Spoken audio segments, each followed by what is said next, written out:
नमस्कार, मी लक्ष्मण. आपण पाहताय आपला आवाज. देशातील सर्वात मोठ्या नाशिक येथे असणाऱ्या करन्सी नोट प्रेसच्या स्क्रॅप गोदामाला आग लागलेली आहे. आताची ही सर्वात मोठी बातमी आपण नाशिक येथून पाहत आहोत. नाशिक येथे असणाऱ्या करन्सी नोट प्रेसच्या स्क्रॅप गोदामाला ही आग लागलेली आहे. या आगीमुळे आग आणि धुराचे लोट हे आकाशाच्या दिशेने जाताना आपल्याला पाहायला मिळत आहे. अचानकपणे लागलेल्या आगीचे अद्यापही कारण समजले नाही. मात्र ही आग आणि धुराचे लोट पाहताच करन्सी नोट प्रेसचे कर्मचारी आणि आजूबाजूच्या नागरिकांची पळापळ सुरू झाली.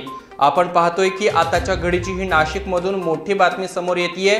देशातील सर्वात मोठ्या नोटांची छपाई करणाऱ्या कारखान्यामध्ये आग लागल्याचं दिसत आहे. नाशिक रोड येथे 1965 रोजी स्थापन झालेल्या करन्सी प्रेसमध्ये 2500 कामगारांकडून 1 रुपयापासून 500 रुपयांपर्यंतच्या नोटांची छपाई ही केली जाते.